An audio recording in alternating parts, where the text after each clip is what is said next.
Hi there. In today's video, we go into how a project manager can deal with the project impossible that was due yesterday.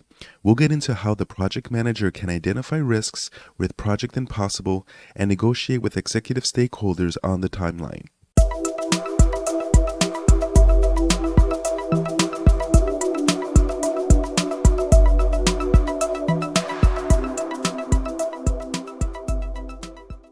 Before we start, I want to let you know of my course, Managing a Large IT Project. You'll learn how to manage a global software implementation project with high visibility from senior management. Please find the link to the course in the description below and also subscribe to my channel to stay up to date for when new project management content is posted. Let's get started. Firstly, we need to identify risk, and normally what happens is that there's a proposed timeline that's generated, and this is especially true if the project is going to require a brand new vendor, and the vendor has generated the timeline.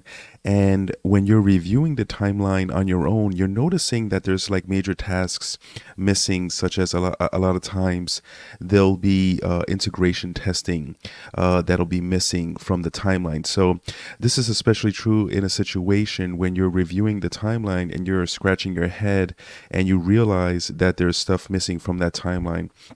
So when you're reviewing this timeline, you want to identify the risks and you want to leverage project plans of previous similar projects. And this is especially true of large implementations. If you've done this in the past, you can leverage those particular timelines and lessons learned and apply that to this current project timeline that you're reviewing now. Another item here is leveraging your past experience. And this is especially useful if you're starting at a new firm and you don't have previous projects that you can reference, but you know from past experience, especially with implementation, any risks that'll surface with the timeline that you're currently looking at. Another thing that you can do here is that, definitely ask what was the reasoning behind the timeline.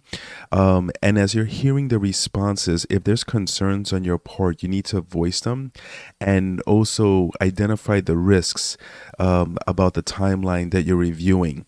You definitely want to voice this.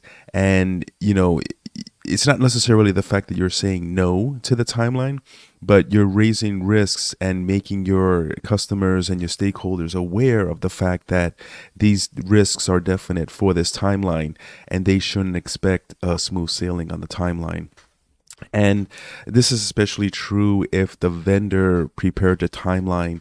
As an example, I've had project plans fall into my lap in the past where the vendors have done the timeline, but they don't have any insight as to how our operational aspect within our teams work internally at our organization, or how the support resources are set up for the development teams who do the integration into the vendor product.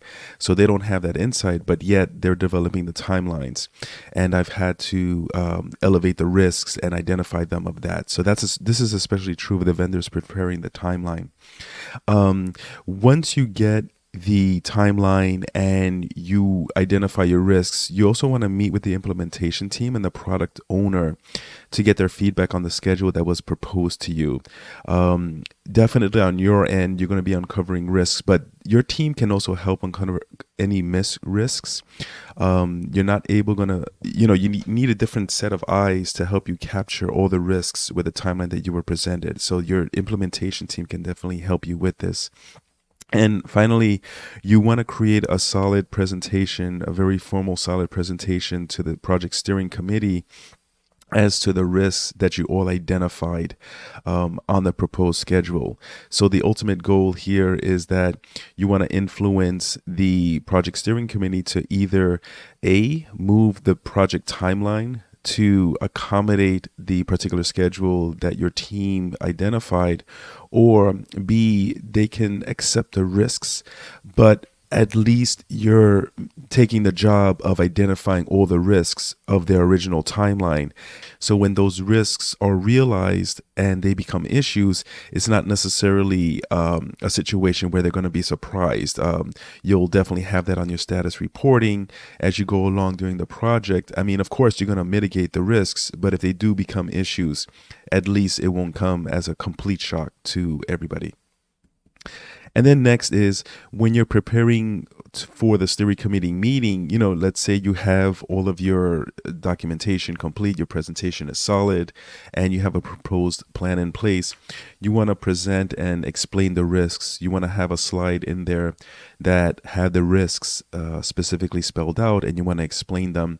You want to review the proposed schedule, and here you have to work with the team to come up with a more solid type of schedule here and present that to the steering committee. Now, in the situation where the steering committee or the stakeholders, they're not going to budge on this, have them agree to the risks. You want to at least have this so that they're aware of the risk that they're taking in pushing to get this project done in the time frame that they've established. And with that, you want to follow up with an email in writing about the steering committee accepting the risks or the stakeholders. So you want to have that solid so that you can kind of cover yourself and just make sure that the steering committee is reminded about the fact that they're accepting the risks for this project. Now, in a positive scenario, if the steering committee is willing to listen and they want to negotiate here, you can go over the proposed timeline with the support of the implementation team. Now, most times you would get an okay on the proposed timeline that you've proposed, but sometimes you may have to negotiate. Like, for example, if you're targeting a 3-month extension to the large implementation timeline, maybe the stakeholders will agree to a 2-month extension, and that's it. So you may get into a negotiation situation such as that, but at least what's happening is that you're getting the extra time needed to implement the project. And if they don't agree to the full timeline that you've presented, again, you have to note the risks with not taking the full extension to the timeline that you were proposing, and then again, emailing them after the meeting about accepting those risks. And then finally, what you want to do is that you want to formally obtain approval and update the schedule. And if appropriate, if there's any change request processes, you have to go through that and get that approved. And that's all going to depend on the PMO you're currently working at your organization.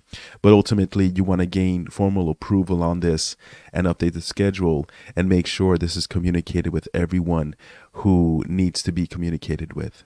That brings us to the end of this video. Thanks so much for watching, and please remember to subscribe on my website with the link in the description. You'll gain access to free project management templates and newsletters. You'll also receive discount links to my online courses. All information is in the description below. Thanks for watching.